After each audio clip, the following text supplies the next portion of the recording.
Hey guys, Gator here, and today it's raining. It's been raining a lot actually, so much so that there's some pretty intense flooding going on, and I thought that might be a good time to start talking about wet weather gear again. Now, I know we already talked about wet weather gear a couple years back when we talked about the level 6 of the PCU in the Equix Gen 3 system, which is all part of the greater 7-level layering system, level 6 being the hard shell top and bottom set. But today I want to talk about some other fun little ways that we can try to stay as dry as possible. Now on this channel I know we talk a lot about drying out as opposed to staying dry, the concept of wearing very fast drying clothes because you're going to get wet, all right? It's unavoidable. Whether you sweat from the inside out or if it's going to be raining and snowing, you're going to get wet in some way, shape, or form. So there are a good few people who forego level 6 in their system because, well, getting wet's inevitable. Why fight it? But for me personally, I think that there are definitely some scenarios where having some really good rain gear is a huge quality of life improvement and could even be a lifesaver. Now, specifically, I'm talking about the rain season, right? We're talking about that April and May where the temperatures can drop pretty low at night. It's in that like 50s, 60s kind of temperature range and is just pouring rain all the time. The ground is constantly wet and muddy. Everything from your knee down is probably just going to be soaking at all times. It's really hard to plan for that because when you're active, wearing something like this just really stinks because you will sweat in it. It's not breathable enough. Today, we're going to go over some other convenient little ways that you can try to stay as dry as possible in those tricky shoulder seasons. So we're going to go head to toe, or actually, rather, we're going to start at the bottom and work our way up. So first, let's talk about our feet.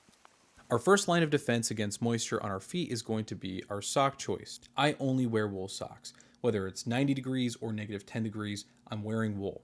This is because wool absorbs less water than cotton, so even if you step in a puddle, your wool sock won't sponge it up the way that cotton does. Wool also retains a good bit of warmth even when wet, which is helpful not just in the winter, but also in those shoulder seasons as well. Now, most people don't want their socks getting wet at all. That's why so many boots have Gore-Tex in them, or some version of a waterproof breathable membrane. I personally prefer waterproof membranes in my boots because pairing it with a wool sock does a great job of managing the sweat inside of the boot while keeping that excess moisture out. There are many people who are strong advocates of non-waterproof boots because easy in means easy out. However, water typically chooses to hang out on the ground, so that's why I like my Gore-Tex to be year-round. Now, when wearing something like jungle boots or my Ultima OTBs, the drain holes quickly eject water, but moisture that could have been easily repelled by a waterproof membrane just flows right in. If your favorite pair of boots aren't waterproof but you wish that they were, the vapor barrier liner is definitely an option for keeping water out. If you've ever seen someone put their sock and foot into a bread bag before putting on their boot, that's basically a variation of a vapor barrier liner. There are commercial versions as well, but the concept is always the same. It's just optional waterproofing that can be added to any footwear. Sneakers, trail runners, and boots can all be puddle-proof with these little foot condoms. Now, most vapor barrier liners don't breathe like a Gore-Tex membrane does, and yes, Gore-Tex does breathe, so sweat will pool up inside over time. Gore-Tex socks are a more breathable option, but both of them suffer from the same issue, which is that your footwear needs to be removed in order to don or doff the liner, and that can cause issues of its own. The last thing that I want is to step my sock directly into the mud. It also just adds a pretty time-consuming step to adding or subtracting your weather protection. A waterproof overboot can remedy a lot of the shortcomings of the vapor barrier liner. It can quickly and easily be added over your footwear, and this not only protects your foot and boot from moisture, but also everything from the knee down from mud and water.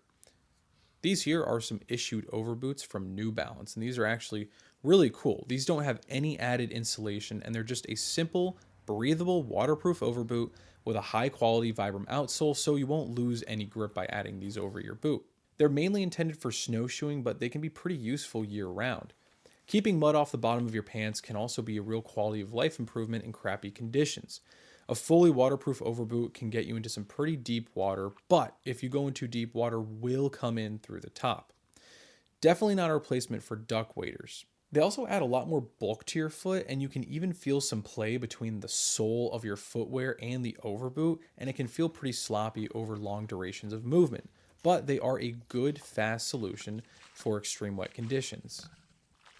Now, of course, boot gaiters are the most popular solution, and for good reason. A gaiter can greatly increase the water resistance of your footwear. And unlike an overboot, gaiters only have a strap that goes between the treads, so you aren't adding a whole extra sole to your favorite boot. They're really just to supplement your existing boot. Like I said with the overboots, water can come in through the top of your actual boot. So if you've ever walked through tall, wet grass, you'll know how easily everything from the knee down gets soaked, and the water will quickly find its way in through the top of your boot and wet out the inside. Also, I found out that the wet grass whipping against your boot can actually cause the water to penetrate through the waterproof membrane of your boot. This is actually because pretty much all waterproof membranes are more or less just water repellent, and it's all dependent on the velocity of water, and we'll talk about that more in a bit. Adding a waterproof gaiter like the Outdoor Research Crocodile, or a water-resistant gaiter like the Outdoor Research Rocky Mountain High Gator to your boot can add an extra layer of protection against outside moisture. The crocodiles are great in the winter because they're sized for mountaineering boots, but they're a little too warm in those shoulder seasons. The Rocky Mountain High Gators are light and breathable, and they fit over most footwear, but they're not very durable, and I tore this pair apart pretty quickly. These ones also have a bug repellent treatment, but most gaiters will just naturally prevent bugs from crawling up your pants by sealing them off. Gaiters also protect most of the upper of your boot and the lower pant, so they're not just good for keeping moisture out, but also for protecting against physical damage. This can help extend the life of your nice kicks and your Gucci pants. Now, lastly for the legs, I want to talk about keeping the stuff in your pockets dry.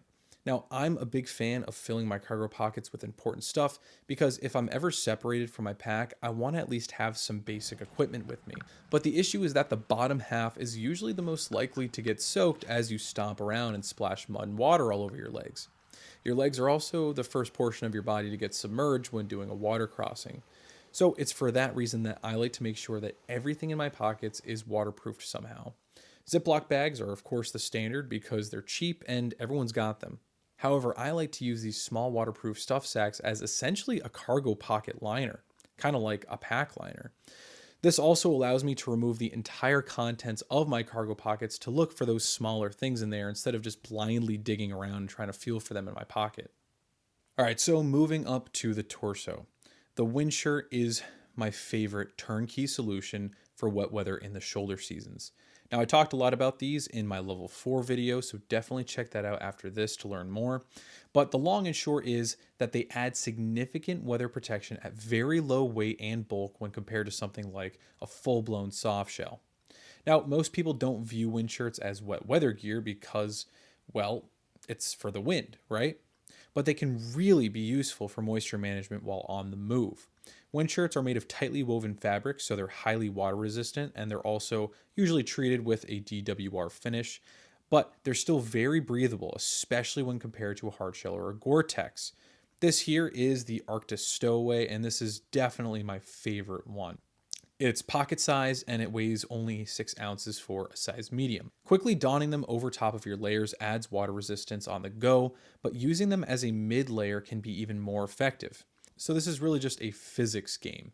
By wearing the windshirt underneath something like a soft shell or a field blouse, the precipitation will hit the top layer first and then reduce the velocity of that water down to 0. The DWR treated windshirt underneath will then beat up that moisture and prevent it from penetrating through down into your base layers and get to your skin. This effectively makes you waterproof while still maintaining much higher breathability than a hard shell. This is my favorite method for water protection on the go in the wet seasons. Now, the pack is also something that we generally find around the torso, so we're going to talk about those too. Keeping the contents of your pack dry is typically a good idea. Even if you're soaked, having a dry change of clothes or dry sleeping bag safe in your pack can be an actual lifesaver. Of course, we can waterproof the contents of our packs using a pack liner or waterproof stuff sacks, but we also want to keep the pack itself dry. Rain covers can help keep moisture off and out of your pack. If the pack itself is wet out, then it's going to be really hard to keep the contents of your pack dry while pulling them in and out. Also, when the pack itself absorbs that moisture, it's going to make it a lot heavier. So the extra weight of carrying a rain cover quickly pays for itself when it starts pouring. Also, the rain cover can change the profile of your pack. Having a different colored cover can make you more or less visible to others. If you have a bright colored pack, then a camo cover can quickly conceal it. And fun fact, bugs are actually less attracted to muted colors as opposed to bright colors. Conversely, if you have a camo pack, then a bright colored cover can make it easier to find it if you have to dump it somewhere briefly or if search and rescue is trying to locate you. And since we're on the topic of packs, it may also be a good idea to have a dedicated way of carrying wet gear on your pack. Having an external pouch or a beaver tail like we see here on this Gregory Spear pack is a great way to carry your wet stuff on the outside of your pack rather than putting it inside with all of your other precious dry stuff. It also helps these things dry faster if they're left out in the open air with direct sun exposure. Lastly, for the torso, a poncho is a really great way of covering both you and your pack at the same time. The open design makes them highly breathable, so this can help you and your pack stay dry on the move. The US Wet Weather Poncho is just one of the best pieces of wet weather gear to carry, period, because it's a poncho, it's a shelter, it's a bivvy, the list of uses goes on. And there are countless videos on YouTube about its infinite capabilities, so definitely go and check those out. Now, speaking of ponchos, now would be a good time to talk about the sponsor of this video, which is Venture Surplus. I like Venture Surplus because they don't just sell a bunch of knockoff stuff, they have real, genuine US surplus on their site. They actually sent me out this really cool Gen 4 level 4 wind jacket. Now, this thing's less of a wind shirt and more of like a lightweight soft shell, but it's really awesome. It's very water repellent and it's also flame retardant. So for anyone that has to worry about their clothes melting to their skin, this is definitely an awesome option. It's not pocket sized like the Arctic Stowaway, but it is very compliant and genuine issue, unlike the Stowaway, which is made over in the UK. They also just started stocking the Snug Pack Poncho, and I don't have any experience with that yet, but I'm excited to try it. And the guys over at Venture were saying that they're pretty happy with the quality of it. They were also kind enough to hook us up with a discount code, so if you use code KICKCREEP, you'll get 10% off your entire order at checkout, so be sure to use that. So next up, let's talk about the hands. The hands are actually pretty tough to keep dry, especially in the warmer months, because most gloves are typically insulated, meant for like the winter, right? Now, most just live with the reality that their hands are going to be cold, wet, and pruny, but in the shoulder seasons, temps drop fast and cold, wet hands go numb pretty quickly and become unusable. A quick and cheap way to keep water off of them is similar to the bread bags over the feet trick. I've seen people use nitrile gloves as a waterproof liner, and then they add a durable work glove over top because of course that nitrile glove is very fragile. This is a nice temporary solution, but over time the sweat from your hand will have nowhere to go, and your hands will be soaked from the inside out anyway. My favorite pair of gloves are the Massey Cold Weather Flyers gloves. These have a durable aramid and leather construction, much like the Flyers gloves that we all know and love, but these ones have a Gore-Tex membrane in them. I love Flyers gloves, and I definitely love when they have a Gore-Tex membrane in them when it's cold and rainy. Aside from the Gore-Tex membrane, these don't have any extra insulation, so they're just a shell. These are great for preparing wood and starting fires in wet conditions when the temps are just a little bit warmer.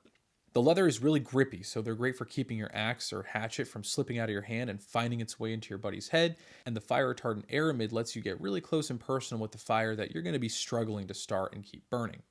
The only issue is that I've noticed that once they get wet out, they don't dry very quickly. And finally, on the head, of course, hoods are going to be your main line of defense against precipitation from above. But the question is, what hood do I want? The Arctic Stowaway has a very tight-fitting hood that is very low bulk and works well on the move. It doesn't obstruct your vision and it can easily fit underneath a helmet. I typically refer to this as a under-the-helmet style of hood. My biggest issue with these is that you need to remove your helmet to don and doff the hood. My opinion is that if the helmet is on, it's probably for a good reason and should stay on. On the other hand, we have a over-the-helmet style hood. These are bigger and bulkier, so they don't lend themselves as well to being used without a helmet, but being able to quickly don and doff the hood without removing your helmet is a very important feature to me. Now, the biggest issue with wet weather hoods is that wind and water resistant fabric is also pretty sound resistant too. So because of that, that's why I really like something like a boonie hat. In my opinion, I think that the boonie hat is just about the best way to keep your head protected in the warmer months, right? It's going to do a really good job of just shedding some of that rain, keeping it off not just your face, but also the back of your neck, something that baseball caps kind of fail at. And then also it protects you from the sun, right? It's going to keep the sun off your face and the back of your neck. The only thing about the boonie hat is that, yeah, it's not waterproof.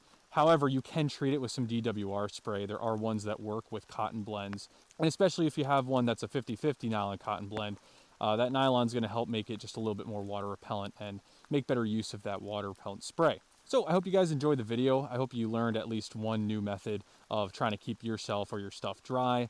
That cargo pocket method thing that I started doing a while back, it's definitely helped save a lot of the stuff that I keep in my pockets, especially during like water crossings and stuff. So hopefully you guys found this interesting. Hopefully you learned something, and stay dry out there. It's a pretty wet one this year.